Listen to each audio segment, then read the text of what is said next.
A brief narrative of the life of the Bab, on the occasion of the Bicentenary of His Birth, 29 October 2019.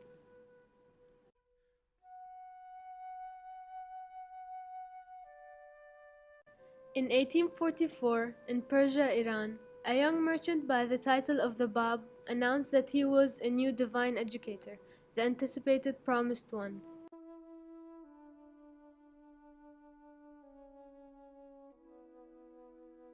The Bab proclaimed that humanity had passed its stage of childhood and entered its stage of adolescence, that the age of prophecies had ended and the long-awaited age of fulfillment had begun. He further announced that the world would soon witness unprecedented social turmoil, along with astonishing scientific advancement.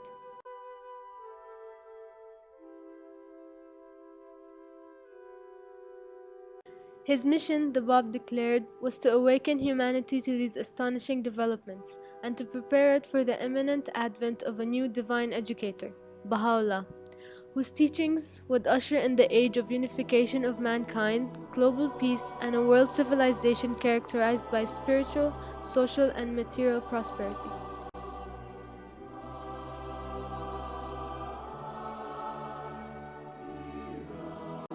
The Bab's message of hope, his call for spiritual and moral reformation of society, and the dramatic circumstances of his short yet eventful life aroused excitement and optimism among the rich and the poor, rapidly attracting thousands of followers.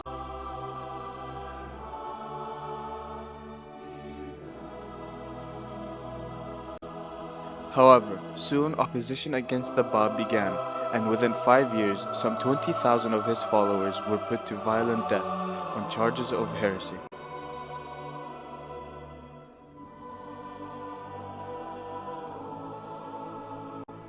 The Bab himself, following 6 years of exile and imprisonment, was executed by a regiment of 750 soldiers in 1850. But soon afterwards, as he had stated, Baha'u'llah declared his revelation.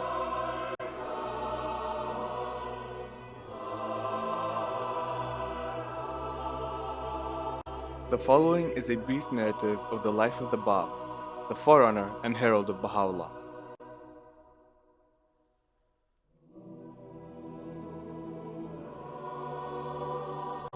The Bab, meaning the gate, was the title of Siyyid Alí Muḥammad of Shírází. He assumed the symbolic title, signifying that his revelation was as a gate leading to the advent of Baha'u'llah.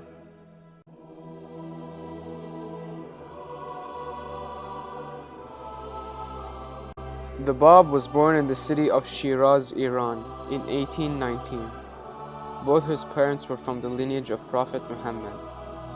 His father passed away in his infancy, and he was raised by his maternal uncle, a prominent merchant of Shiraz. The Bab was 23 years old when he married the 20-year-old Khadija Begum. They had only one child who passed away at birth.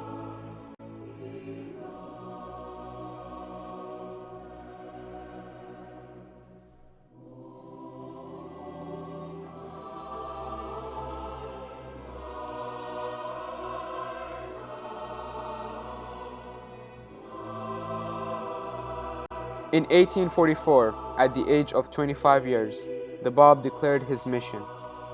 The first 18 believers of the Bab were individuals who had spent their entire lives in search of the Promised One and were convinced that his advent was imminent. The Bab referred to them as the letters of the living. The first letter of the living was a young scholar by the name of Mullah Hussein Bushwi.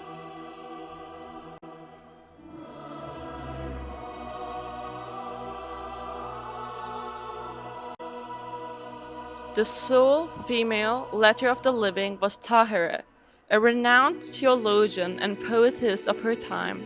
She never met the Bab but recognized him through his writings. Tahira dedicated her life to the emancipation of women, which led to her execution in 1852.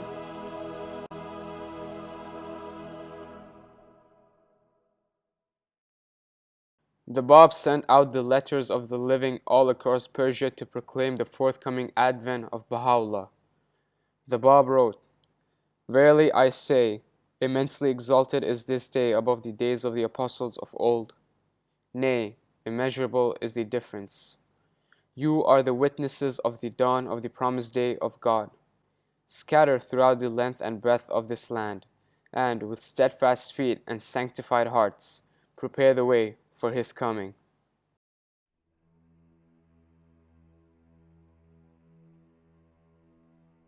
Soon, the Bab's fame spread throughout Iran, and crowds of people took every opportunity to see him and listen to his words of wisdom. The king, curious of the Bab's rising prominence, sent one of his most trusted and knowledgeable scholars, Vahid, to investigate the Bab's claims.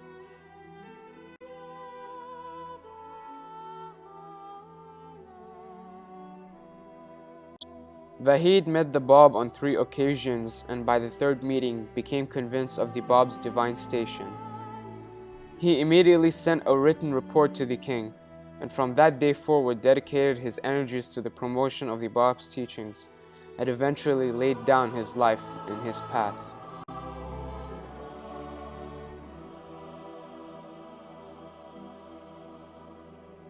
On receiving Vahid's report, the king instructed his prime minister to bring the Bab to the capital city, Tehran, to meet him. However, threatened by the Bab's growing fame and fearful of losing his own position and power, the prime minister convinced the king to change his orders and exile the Bab to the city of Tabriz, some 1,300 kilometers away from his birth city of Shiraz.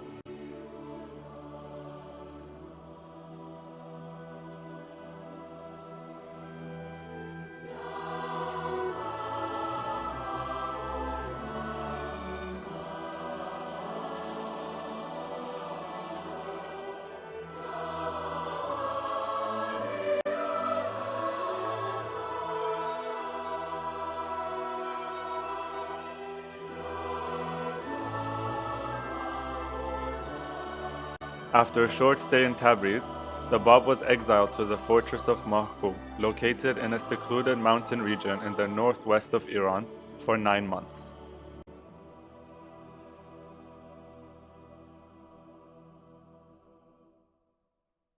Yet, once again, all efforts to diminish his fame failed, and an ever-increasing number of people risked their lives to meet him. In response, the Bab was exiled further away to the fortress of Chehriq, situated in an inaccessible region close to the borders of Turkey and Iraq.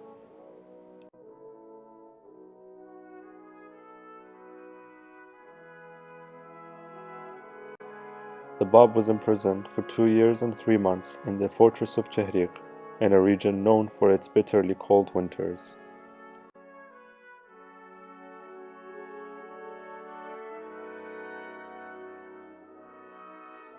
Unable to stop the surge in the number of his followers, the Prime Minister, with the support of the senior clergy, called for the Bab's execution on charges of heresy. The Bab was transferred to the city of Tabriz for the last time.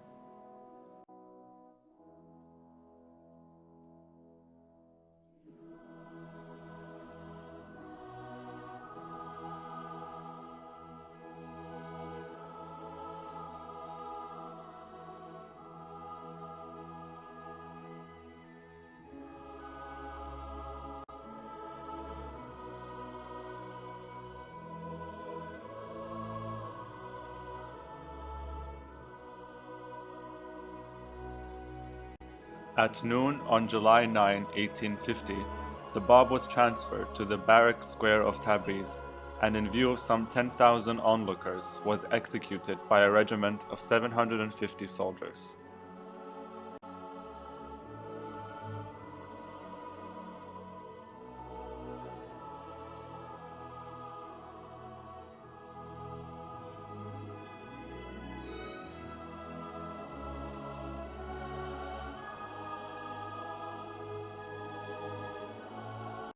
The execution of the Bab fulfilled his ardent desire to prepare the way for the advent of Baha'u'llah, whose teachings he proclaimed would usher in the age of global peace. Referring to Baha'u'llah, the Bab wrote, "I have sacrificed myself wholly for thee. I have accepted curses for thy sake, and have yearned for naught but martyrdom in the path of thy love. Sufficient witness unto me is God, the exalted, the protector, the ancient of days.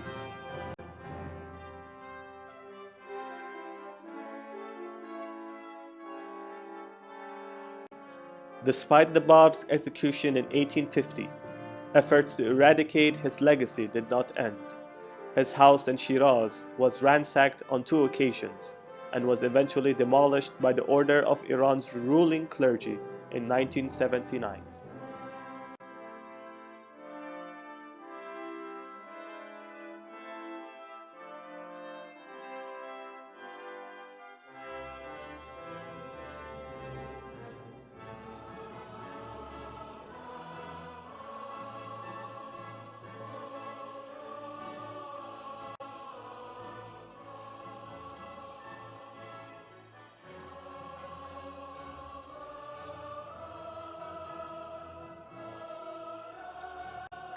The Bab's sacred remains were kept hidden in Iran for nearly 50 years.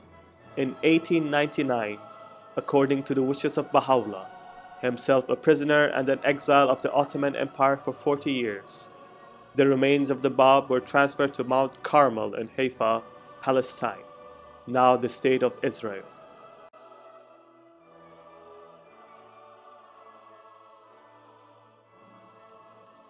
The foundation of the Shrine of the Bab was raised on Mount Carmel by Abdul Baha, the son of Baha'u'llah and the center of his covenant. The Bab's sacred remains were put to rest in the shrine in 1909.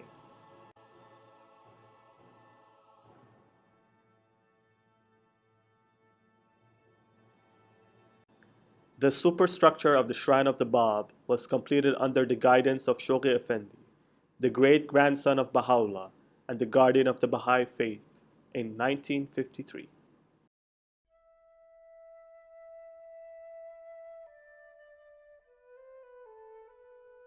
The terraces of the Shrine of the Bab on Mount Carmel were completed in 2001 under the guidance of the Universal House of Justice. As ordained by Baha'u'llah, the Universal House of Justice is the international governing council of the Baha'i faith. Its members are elected every 5 years by the Baha'is throughout the world.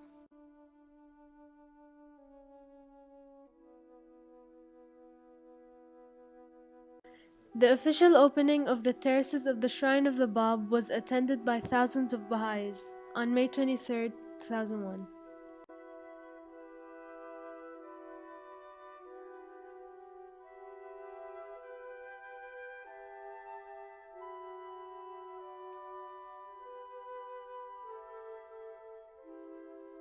The Shrine of the Bab was built facing the Shrine of Baha'u'llah across the Bay of Akka, symbolizing the Bab's sacrificial love and devotion to Baha'u'llah.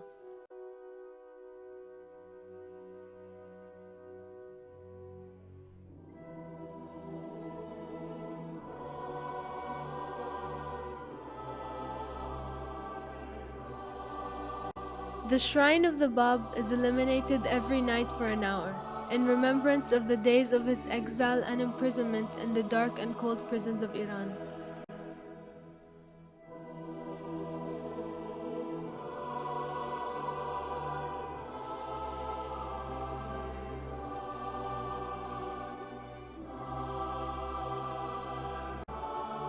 The sacrificial life of the Bab some 200 years ago heralded the revelation of Baha'u'llah and the emergence of the Baha'i faith. Today, the Baha'i community embraces an estimated 7 million people, representing practically every race, culture, and nation on earth.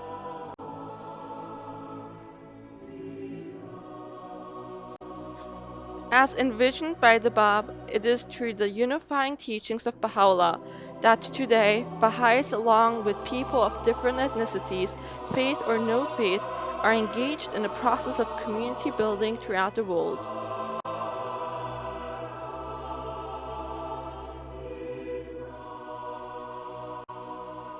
The following are 6 broad areas of Baha'i-inspired initiatives with examples of acts of service being conducted in various parts of the world, contributing to the spiritual, social, and material prosperity of the human family. children classes regard man as a mine rich in gems of inestimable value, wrote Baha'u'llah. Education can alone cause it to reveal its treasures and enable mankind to benefit therefrom. Inspired by this vision, Baha'is partner with their neighbors, friends, and colleagues to develop programs for the spiritual education of children.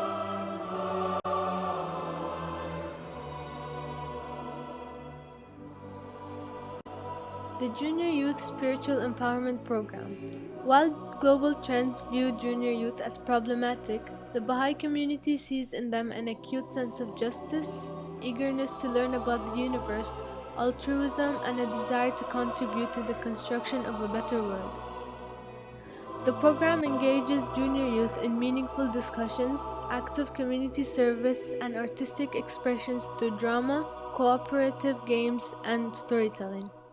It aims to help junior youth build strong moral identity, intellectual capabilities, and capacity to contribute to the well-being of their communities and the world at large.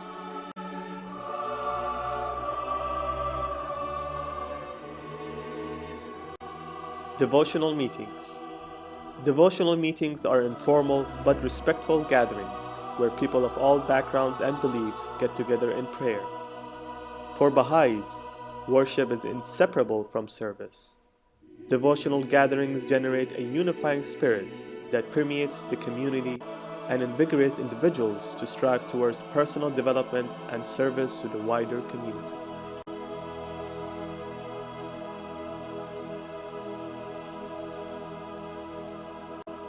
In study circles, people from diverse backgrounds and beliefs meet regularly to study, share thoughts, and gain insight from the Baha'i writings on various spiritual themes. This capacity building process aims to contribute to individual and community transformation and promotion of spiritual and material prosperity of individuals and their communities.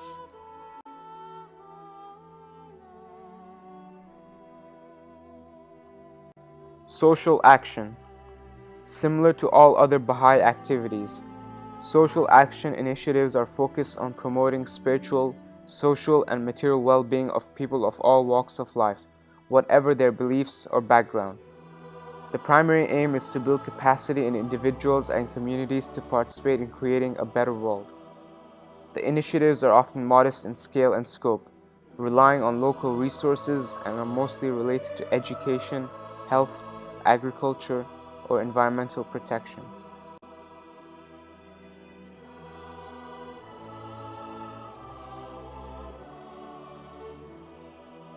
Public discourse.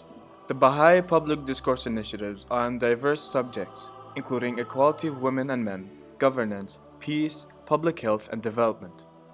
The Baha'i international community has been registered as an international non-governmental organization with the United Nations since 1948. The BIC offices in New York and Geneva frequently present papers and statements on diverse subjects such as minority rights, the status of women, crime prevention, and welfare of children and the family.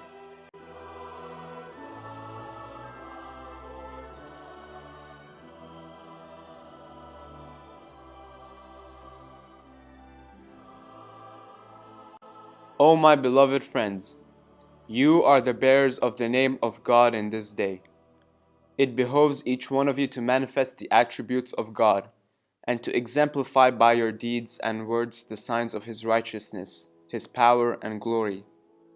The very members of your body must bear witness to the loftiness of your purpose, the integrity of your life, the reality of your faith, and the exalted character of your devotion. For verily I say, this is the day spoken of by God in His book.